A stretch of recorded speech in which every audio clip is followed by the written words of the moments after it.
Folks, welcome again to the Tabletop Treehouse, your arbor of adventure. Arbor of Adventure. I'm Chris, by the way. I'm Dennis. It's funny because it's like Harbor, but it's a reference to our game. So we got some new doors today. Yeah, a couple new ones on the wall here. There's this shield with writing on it behind me. Yeah, what language is that in? But honestly, I'll be honest, I'm a little more curious about the skull and crossbones. It's very enticing. I feel like we're going to go back to Rapscallion where we're going to get really wet. Folks, why don't we dive in and take a look, huh? We'll be right back.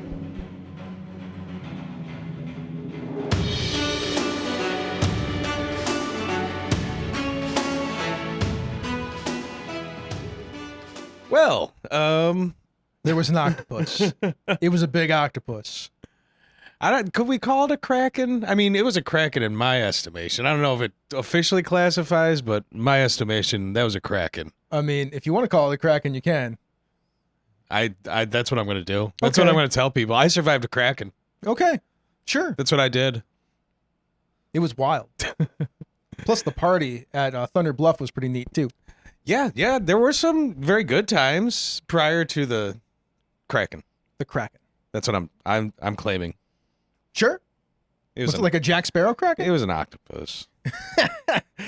Speaking of octopus, that's we are talking about Rapscallion today. We're going to tell a little bit of a story about our Rapscallion game. Yes. Which included an octopus fight. Yeah. At Thunder Bluff. Yeah, right? It's called Thunder Bluff? It's not called Thunder Bluff. It's called Thunder Spike. Right? Thunder Spike. Well, it's on a bluff. It is. Thunder Bluff is from World of Warcraft. That's why. Why can't we can't even remember the names of the cities in our games. I'm bad at this game. Well, we play enough of them that there's a little crossover and bleed. Yeah, there's some amount of bleed and crossover. Anyway, it's a pirate city that has lots of spikes that come out of the top of it to catch lightning. Lightning Plunge is the name of it. That's what it is. Plunge. Lightning Plunge. Took a second. I was gonna say thunder. I was like, it is thunder something, but no, I was totally off. Lightning Plunge. I didn't name it. I actually not sure that I named it. I think one of you folks did. Well, no, and that's one of the beauties of the game, to be fair. But we'll get to that in just a minute. So, octopus fight. They were in Lightning Plunge. The crew. They were at a bar, hanging out, carousing. The one that was on the bottom level. Yes, yeah. We had been having a good time. It was a bit of like I don't know if it was full on down. Well, no, I think it was during a downtime period. It was during a downtime period. The downtime period was just about to be over. Yeah, we were, kind of finishing up the narrative of that. And all of a sudden, this bar that's kind of resting on the shore. Oh, like it's over the water. Yeah, it's got like piers jutting out. Like metal grating where the water is. And suddenly one of these grates bursts out and a tentacle shoots through and grabs Bossy by the leg. He's an octopus tentacle. Yes. Took Bossy drug her into the sea. Bossy, who is the lover of the ocean. Yes, our navigator on the ship. Yep. And the ocean was mad at her. It's more complicated than that, but yeah, the ocean grabbed her. It was the idea. The octopus was there as an emissary of the ocean, grabbed her. Correct. So then the crew, they hop on a boat. They start chasing her. I believe PbtA has a shoe gun in her shoe and shoots the octopus with the shoe gun and then gets pulled into the water. It's like jet skiing on the water. The octopus is like going through the water, holding Bossy. I played Jeeves. I was running around looking for something to hop on. I think I found a jet ski. You did. You twisted Fate, which is a move in the game. Yes, that's right. Find yourself a jet ski. It was pretty cool. Yeah. Next thing, PbtA got shook off eventually by the octopus, but in doing so, Bossy got loose. Right. She used the breakout move to get loose. She was like, "I'm gonna try to get loose." And I'm like, "Cool, make a breakout roll." And she succeeded. Yeah, and then I think you grabbed Bossy, or not you, the boat, because the other people were on a boat. Yes, yeah. I think it was the et al. Our companionship there grabbed her up. Maybe no, there was just like a random speedboat. Oh wait, yeah, that's right. Right, and the crew just grabbed a random speedboat while you're on a jet ski. It was wild, right? The rest of them, yeah. It was a wild scene. So if I remember correctly, the boat grabbed Bossy. You on the jet ski grabbed PbtA. That's right. She grappled onto me. Which meant she was still still water skiing behind your jet ski.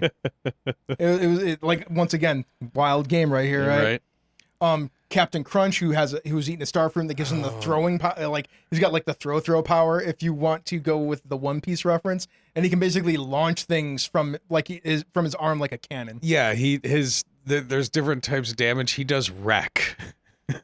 Which is a lot. Like normally you do harm. Yeah. He does wreck when he throws stuff with his arm. Yeah. Building damage. Yep. And or octopus damage. Yep. And he hit that octopus with the stone, and the octopus got splattered. Yeah. Well, and thankfully all of us had been, not drowned at that point. So that's Rapscallion, by the way. But it was quite wet. A lot of our games kind of go that way. Yeah, they're a bit slapdash and not slapdash, but you're chasing your tail sometimes, I guess is maybe what I'm getting at. It's a lot of contained chaos. It is a lot of contained chaos. I mean, it is a Powered by the Apocalypse game. We'll give you a rundown of what PbtA is, but it is Rapscallion is a PbtA pirate adventure game. Yes, that is its. And it does its job very well. Yeah, and its goal is to create stories in the vein of Pirates of the Caribbean, One Piece. You mentioned, which I've never played, but Black Flag, Assassin's Creed Black Flag. Yeah, I mean, honestly, like as far as video games, one of the best pirate games ever. Yeah, yeah, they just do it right. You can sing sea shanties and stuff. It's really good. That's pretty fun. But no, it captures that milieu, for lack of a better term. That tone, that feeling of being a swashbuckler on the high seas. Mm-hmm. And ours is not exactly what I would call the typical Rapscallion game. Well, no, you wouldn't see us, we wouldn't be one of the Disney rides. No, we wouldn't. Although it's questionable whether the Pirates of the Caribbean movie should be Disney rides. Well, yeah. They are PG-13, so it's fine. It's fine. Everything's fine. So let's do a PbtA primer real quick. PbtA, Powered by the Apocalypse. The system is named for the eponymous Apocalypse World game by Vincent and McGay Baker from way back in the day. It just got its second edition. Yeah. The game is surrounded by the concept of moves. In order to use a move, you have to trigger it by basically narrating in the fiction. For instance, which means the game is focused on the conversation. So the conversation between the players, I'm including the game master as one of the players, and we're just talking and narrating and asking questions and putting out information until a move is triggered. Yeah, very rarely should you be saying, like, I want to X, and it does come up, but more so it should just happen organically where you say, I'm, looking around the room or I'm trying to figure out what this guy is doing, and the GM will say, all right, roll me a size up. Yep. I think that's what it's called, right? Yeah, that's one of them in, that's one of the ones. I don't have a move sheet in front of me for once. It's wild. I put down Clever Trick as the example. Oh, so yes, let's talk about Clever Trick. And like I said, these moves are pretty flexible and open. They're supposed to generalize in covering what you can do in a pirate game. And there's always a move that is like the most basic that you can fall back to if nothing else really fits. And in this game, it's pretty much use a Clever Trick. So you can fit a lot of things into that box. Yeah. Or modify it just slightly to fit most things that you can't fit in other spaces. So when you use a Clever Trick to seize the upper hand or avoid a sticky situation. So you will narrate until something like that occurs. When you do that, then you will roll plus vinegar, one of your 4 stats. On a 7 and 9, your trick works, but there's a catch. That's called a hit. The Fates will tell you what it costs to follow through, so you can still succeed. The Fates is the game master. Ooh, hobgoblins. Man, they're out a lot more lately. They are. I mean, it is nice outside. It's summertime. That's true. I can't hire a shot. Yeah, they don't want to harsh their buzz, right? Yeah, they're doing their thing. Maybe we can give them some Akibli snacks.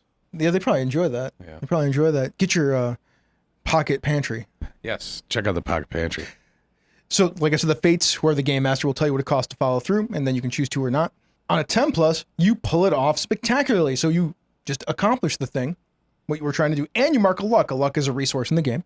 Which you can spend luck to twist fate, like I did to get the jet ski. You can also spend luck to give yourself a +1 before you roll the dice. Yes, as well. On a 6-, well, good luck. The GM gets to make a move, and it's probably not going to go very well for you. That's when the GM gets to do stuff. The GM doesn't roll in Powered by the Apocalypse games. They just get to adjudicate these rolls. Right. And call for rolls, essentially. Yeah. If a situation isn't mitigating, it isn't bringing to the face, that need for a roll, then you just keep narrating until that situation occurs. Yep. And the other good thing about rolling a 6-, why is there a good thing about rolling a 6-? It's you get an experience point. Yes. Most of the Powered by the Apocalypse games, you earn experience through your failures. Yes, you do. Which yes, you do. does kind of, mirror life in a way. Mm-hmm. Instead of character creation sections, there are playbooks. They're usually 1 or 2 pages. They cover everything that your character will need for the entirety of your character's adventuring career. And you get quite a bit right at the start, to be fair. You do. You do. You're kind of a fleshed out character to begin with. Mm-hmm, and we'll talk a little bit about how that works. But in a future episode, when we talk about Rapscallion some more, we'll cover playbooks pretty in depth. We'll be doing these like every other episode for a little while until we're done talking about the game. Yeah. This game has no initiative, which seems weird to a lot of people, but it's just the flow. And that means it's on the game master for the most part to keep everybody involved and to kind of direct the camera. It's called spotlighting. Precisely. We talked a little bit about that in one of our previous episodes. Mm-hmm. There's plenty of, good ways plenty of things to help, do that effectively. Mm-hmm. And the game provides you with some as well. Yeah, it does. We will talk more about that also when we talk about game mastering this game in the future. Fictional positioning is a huge thing in this game. Fictional positioning is like, well, what's going on around you? What can you use in the scene? Yes. What have you built up to at that point? Yeah. Maybe you could equate it a little bit to like a tag-based system or something like that, but without the tags. Yeah, it's just you're building this narrative collectively at the table, and if you've already established there's a keg of gunpowder, well then, yeah, you could probably blow that up. Yep, probably. If you didn't catch it during the use a clever trick thing, the way that moves are generally structured is you will roll 2d6 and add a modifier that goes from -1 to +3, sometimes +4. Yeah. On a 10+, you get what you want most of the time, or you get a good result. On a 7 and 9, you get what you want with some sort of catch. And on a 6-, the game master gets to make a move, which could be giving you what you want at some pretty horrendous cost. Yeah, it might end up being a bit of a, oh, cool, you still succeed, but now X, Y, and Z is after you, or this you broke a leg, or stuff like that. Yeah. And those would, that would usually line up with the game master giving you a trouble. Yep. And that is one of the ways that you can, you don't die from troubles, but you can get a lot of complications that way. Yeah, I believe there's only so many spaces for them. So once you fill up it's full. I think you can actually get more than that. I have to go back and look at the rules. I'm not sure. I'll find out, and we'll talk about it in a future episode when we talk about characters. All right, Dennis, let me ask you a question. How does Rapscallion work to tell swashbuckling piratical adventure stories? I mean, it does a lot of things really well. I think we kind of mentioned it already at the top. It just sets the tone for these sort of adventures. Taking notes from a lot of like popular media and things like that. But the playbooks themselves, they offer these questions, and they really help drive, that character creation sort of process. Not only that, but some sort of piratical, tropey character like storytelling beat. Yeah. For your character, for their background, for potential future stuff. Right. Yeah. It gives you tie-ins with either your crew, the bigger world at large, your ship, how you got to this point. Yeah. The questions really help focus, what sort of adventure you might be trying to have. Mm-hmm. It tells the game master what you're looking for. Tells the other players what you're looking for. Right. Here, let's delve into one. I actually have the Shiorgan. That's the doctor or alchemist here on in our notes. So here, we'll just read their 4 questions. They get 4 questions. So 1, you learn the trade. This is doctoring. And you get to pick one from a list then. It's in a proper college, and then it asks you how'd you fall from grace, or on the seas, and it asks you who mentored you, or because you happened to own knives. And then you get to answer the question, what's your previous job? Because you happen to own knives. Yeah, I was a fishmonger. Now I'm a Shiorgan. I mean, somebody had to doctor the captain when he got shot in the gut. Oh man, I don't think I ever read that last one. That's great. Great. Cool. So that's the first question. The second one is, your grand medical idea is to, and then pick one, cure all diseases, find the secret to immortality, create artificial life, something else, which I love that because it gives you an option if it's not on the list. Right. Yeah. Like sometimes you don't necessarily want to be pigeonholed, or, you might not be feeling the flavor of what exactly is there. And, there's going to be freedom to adjust those things, but it's nice that they just give you the straight up option, fill in the blank. Yep. And then lets you finish with what drove you to it. Like why is that your driving desire? Is it, you were sad your family died and there's some disease, or is it, you're power hungry? Or... Yep. And that's cool because now you have a goal and a motivation. Right. Yeah. Something that's motivating you to achieve that goal. Yeah. Question 3. What's your next step towards your ideals? Pick something rare that you need for your experiments. The fates will tell you which faction currently has it, because there's factions on the seas, and why they'd never willingly part with it. So that gives you another hook, right? Yeah, that's almost like handing the GM a MacGuffin. And that you get to create. Right, exactly. Which is fantastic, because now you get to be invested in the setting. Yeah.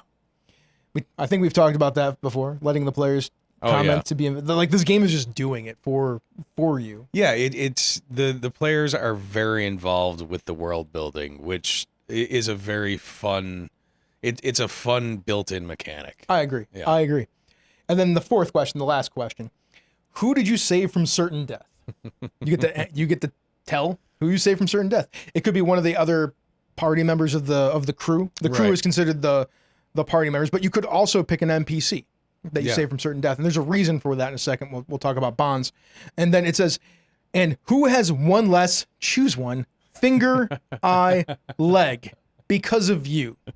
Now, to put this into actual practice, I'm playing Pooter in the side story that Dennis is running for our game. Yeah. I normally game master the Rapscallion game. Dennis is now I'm doing a little offshoot camp or adventure. Yeah, which is part of their ship is called the Imperial. The Imperial's fleet has a ship called the Et Al. We are playing members of the Et Al that Dennis is game mastering for. We sent him off on a little side mission, so we're like, why don't we zoom in on that and see how it goes? And one of the other players is playing Grendel, the milk mad, a goat Shirigan who's like a mad cheese alchemist. Yeah, cheese alchemist. They have a homunculus. Oh, that thing is horrifying. But in answering this question, we decided that Pooter had lost his leg. Because we decided that the cheese homunculus was built based on Pooter's leg. Right. Yeah, that was kind of its gestation point. Its founding thing, which is so that's what we all decided on together. It was a great table moment, and it worked for me because I could just be like, all right, y'all are crazy, but I'm gonna roll with this. I mean, that's what this game is. This game is pretty out there, right? We play Delta Green, we play our Streets of Avalon game. I think the Rapscallion game is probably the most ridiculous one. Oh yeah, absolutely. Yeah. But with that, you get to take a bond with each of those people that you name. Right. And bonds are a mechanical thing that are important. We'll talk about it either in a future episode or later down in this one. I think probably in a future episode. Yeah, maybe when we touch on character stuff more in detail. We'll be back after a word from our fantasy ad sponsor, Keebly's Pocket Pantry. Welcome everybody to Hovell's Black Market. Today we have this right here. Keebly's Pocket Pantry, a wonderful little item we'd love to show all of you at home today. Or, maybe in your hovel. But yeah, we have this wonderful opportunity here. It's got some amazing, amazing properties, if I'm to believe what's been told, yes? Yes. It has all kinds of food inside of it. It may look small, but it packs a mighty feast. What do you call one of these things? It's kind of like a gourd or... a cornucopia. Cornucopia, that's right. I always see them at the table around fall. I suppose we should start demonstrating what's in here then, yeah, right? Yeah. What anything come to mind? Well, I know that there's some Lemon Boss, not Lembus because we are not infringing on copyright, but Lemon Boss. Let me just see if I can't get some there. Well, hopefully it's got some delicious lemon flavor at least. I gotta reach. Oh, God, my shoulder. Wow, that's Jesus. very deep. It's very deep. It's a problem. Rico is on top of me now. But look, some Lemon Boss, and I think there's a whole loaf in there. In fact.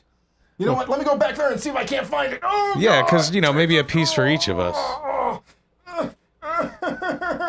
Don't hurt yourself.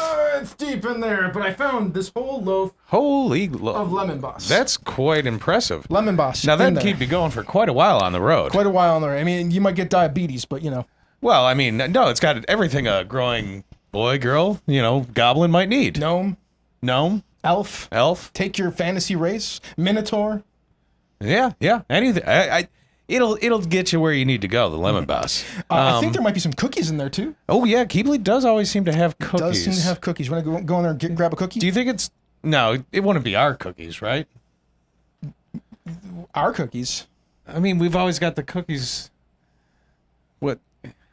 He wouldn't have stolen our cookies. He might have stolen our cookies. You should check. All right. How far? I had to reach pretty far. What is that? I don't know. Oh, it sounds gross. The Oh, squishes man. sound bad. Oh, jeez. Wait, hang on. No, that feels. I think that's a chocolate chip. Hey, all right, Hey, success. look, a cookie. It's not even eaten. How exciting. And you know, that might be stolen from somebody else. Yeah, it doesn't look like one of ours. No, yeah. All right. What else should I go in there and try to grab? I do remember Keebly saying something about his mom would always bake him a roast cockatrice. Well, let's see if I can't find a roast cockatrice. Let me just move that out of the way. Maybe some corn or something. Get off of me, whatever you are. That's not dead. There's. Oh Lord. Well, look at that. What the hell? Oh no. Keebly! Oh man. Keebly, you're not supposed to eat the product. What are you doing, Keebly? We guarantee that any pocket pantry that you purchase for the home will not be, pre-eaten. I think that's just a in-studio problem that we're dealing with right now.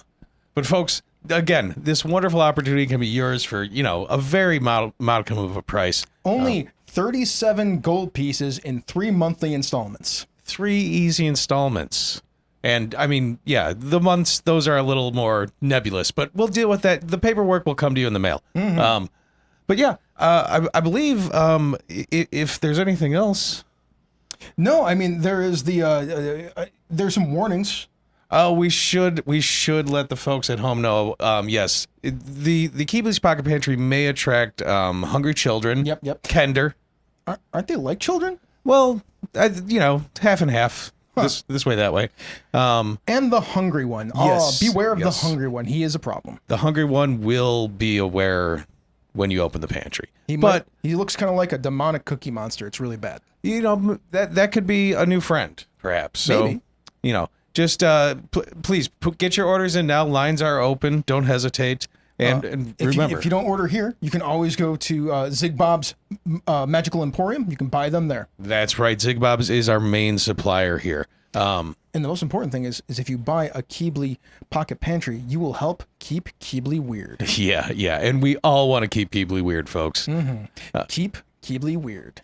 Yeah. I think some of the general moves really, really drive home this kind of like piratey thing. And that's what general moves should do. They should drive home the theme and ideas behind the game. Yeah. So there's a more than I'm going to name, but parlay, because Pirates of the Caribbean. Parlay. I parlay. Parlay. It's in a lot of other games, Powered by the Hawkins games, but it's appropriate. It's so appropriate. Yeah, I mean, you can't help but say it in a pirate accent almost. I know, right? Hoodwink. Hoodwink is great. I mean, it's the Jack Sparrow move. Yeah. Where he just starts yapping at people until he gets what he wants. Right. Or I mean, that's essentially a hoodwink. Yeah. Drops a hat on him and disappears. Yeah. Yep. And it's when you try to trick somebody, you roll, and if you hit, they believe you. If you roll 7 and 9, you have to do something to convince them. Right. That they want a reason that they should believe you. Yeah. And then 6 minus, it just doesn't work. Yeah. Which you can see that in those Pirates of the Caribbean movies. Yeah, there's plenty of times where Jack Sparrow has failed, and then the story progresses from there. Mm-hmm. Which is that's the thing, right? And then the last one I said we put in here was stand your ground, which is interesting, and it works, I think, to evoke especially that Pirate of the Caribbean or that I've watched 900 and change episodes of One Piece, so there's a lot of that going on in there too, where you have to stand your ground. I think we'll talk about this move a lot in the future because I don't think it's a super well put together move. What I realized when we were playing the last time, it may not be specifically designed for this, but I see it almost as kind of like a willpower check. It is a willpower check, and like I think it's a little bit bigger than that in the game itself, but like maybe bare bones, it's kind of just a willpower check. Yeah, it always feels bad because it's basically as a player, you can push somebody else to stand their ground to try to get them to do something. Right. But as a game master, you can push somebody to stand their ground, and there's not really any potential benefit for the player in doing it. So it feels very much like a punishment move. Yeah, and I think maybe the idea behind it in the game itself is like the seas aren't your friend, you know? Yeah. And you're a pirate, and, you know, life is against you, so to speak. Mm-hmm. So, and it's one of those moves to, part of that move, I think, is to kind of maybe push that idea. It is. And also to like, because pirates are more willing to fall to their vices, and all pirates have vices. Right. Yeah, And- each of the playbooks have their own specific kind of vice or And desire. That's one of the primary things that you're supposed to be pushing. The game is supposed to be pushing on the players, is like pushing them to like deal with their vices, and the stand your ground move comes up in that. Yeah. And some of the vices are really, really cool. Like I play the chronicler. Yep, the chronicler. He loves books basically. So like if he gets really stressed, he like escapes into his books and, you know, kind of ignores the party and, you know, maybe ends up summoning a genie or a djinn if things go really, really bad. Yep. The next thing is the ship playbook. Oh, the ship playbook is great. I mean, So- you have a ship. Yeah. I mean, you can't be a pirate without a ship. And it has crew, and it has the crew might mutiny on you, or they might like you. Your crew has been very good to the larger crew. Yes. We've taken care of them as much as we could. I mean, there was a point where I think we were kind of overcrowded, but then we got the second ship and we were able to mitigate that. But I think we've given them bonuses. You have, Yeah. even though you make them do the nos sometimes, which by the nos is bust out the oars and row. Bust out the oars and row. Nas. Yeah. Nas. But no, I think there's three different ship playbooks. There are. There's more now, but there are 3 in the basic book. Oh yes, yeah. There's been a bit of expansion since then. From the Kickstarter. Right. And they all do a really good job, much like the individual character playbooks. They help you define what your future adventure is going to be. Mm-hmm. Like if you, I know we picked the Ramshackle. Which is like the rough and tumbled ship that just came to them out of the blue from somewhere. Yeah, it's just kind of this big, like, put together barge. It's very, you know. Kind of broken down. It's for the crew that wants to try to rise to fame. Right. But there's other ones like the Legend, and that's maybe a bit more like the Black Pearl. Yep. I Or can't, the Jewel's the other the one. Jewel, or maybe, well, yeah, they made the. No, I mean the Jewel would just be a really pricey, very nice ship. Oh yeah, that's more like if you've stolen like a royal. Like when yeah. they steal the Excelsior or whatever it's called. Right. Because that's the Jewel, the fastest ship Jewel in the of fleet. the Navy. Yeah. That Fastest makes ship more in the sense. fleet. No Yeah, one's yeah. catching that. Well, the Black Pearl's faster. But yeah, Ghosts. that's what it's like. Yeah. But yeah, so each ship book is, you know, unique in that way that based on the questions that it then asks you Mm-hmm. about how you got your ship, how you came to it, that sort of thing. Yeah. Here, I got them down. We'll go through them because they're fun to go through. I think they're fun to go through. Oh, anyway. absolutely.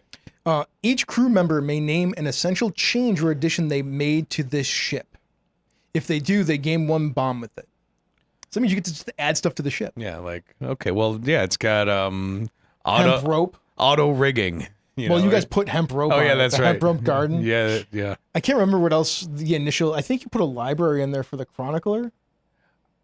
I don't think there's a library on the ship. No. No, I always forget, but it was so long ago. We played. Yeah. We started such a long time ago, and they've made We've- additions to the yeah. ship with the Tinker move, I which we'll mean- talk about in the future. I think part of our starting thing was an Apple IIe. Yes, I put that in there. Yeah. That was me. But I think that was maybe in place of one of the other ones. That was more of a homebrew at the moment.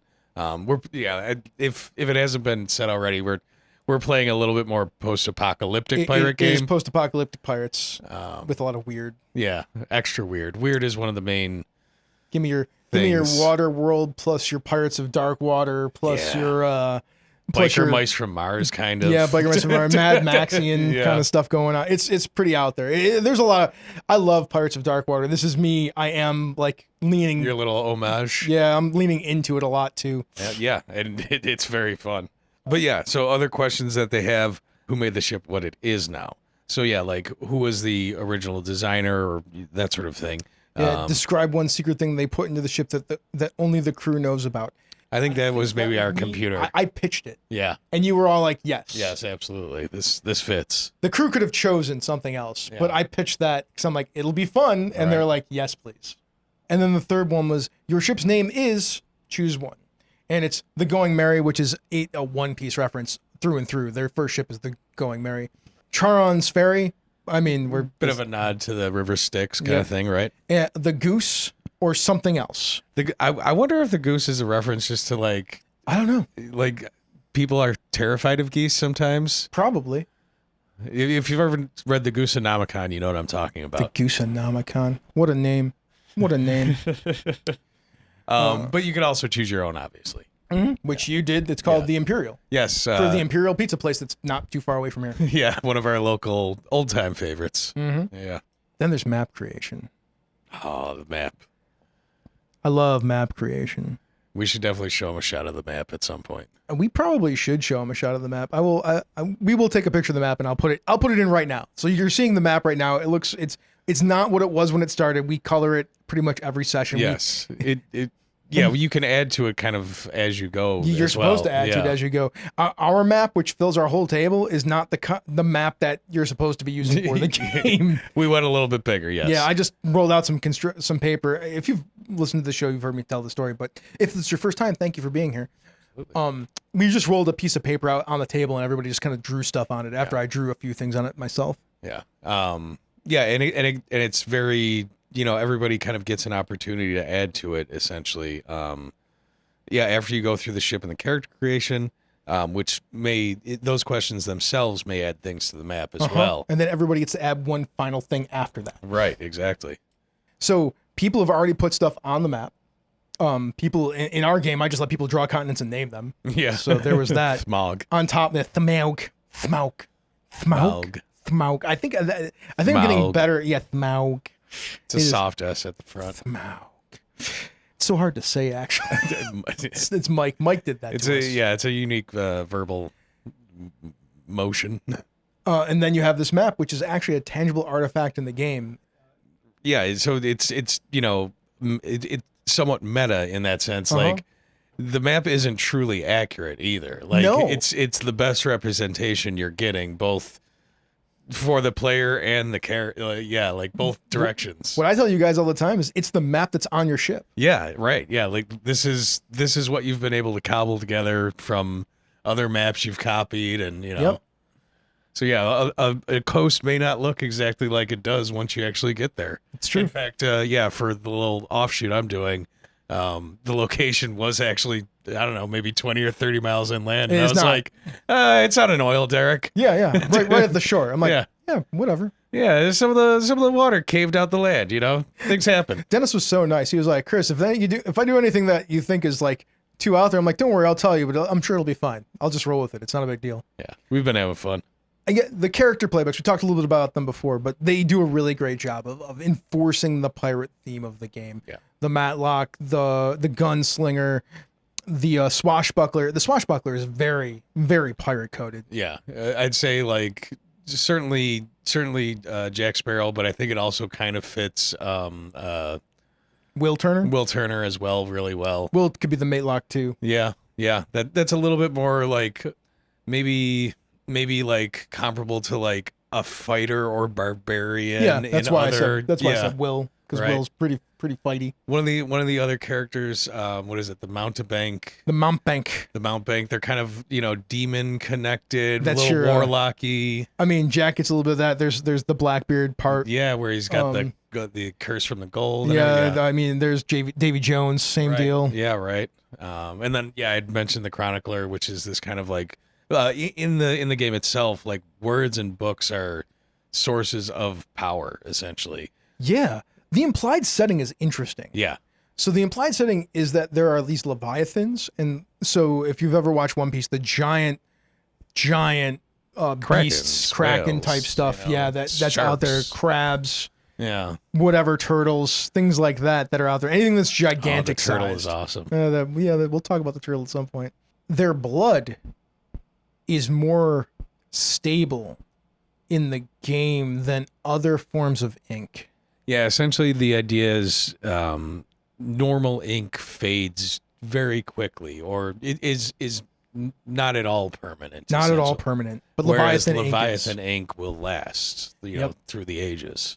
Yeah, my character Jeeves is always on the hunt for it. That is a very interesting conceit of the game, because it doesn't really exist. That is one of the few very novel things about it. Yeah, it's definitely a unique approach to the setting, I would say. Uh-huh. Yeah. But I think it fits very well. And the game does imply that there are 3 forces. There is law, the weird, and Death. death is an actual real thing. Yeah, that's freedom, right. because the pirates represent freedom. Yes, that's correct. That's correct. And those 3 factions have Or 3 ideals more so. 3 ideals. They each have factions under them. correct. They're supposed to, like, if you're doing it the way that the book suggests, you have like a faction associated with each of those things. That's right. We don't do that. I just went whole hog and building like more of the world out because everybody made a map. I'm like, I'll just fill it. I mean, I think they would all kind of slot into one of those They do. 3. They do on purpose. They do. Yeah. So there's corrupt law. That's a thing. The freedom thing is your pirates doing illegal things on the sea for potentially altruistic reasons. Right. And of course, there's ships that sail around, right? Like, and there's the weird. The weird exists. So like your undead pirates, your strange magic artifacts that exist out there that are not like your +1 swords, but something really potent and special. Yeah. Things like that is what we're getting at. The ship combat is really cool.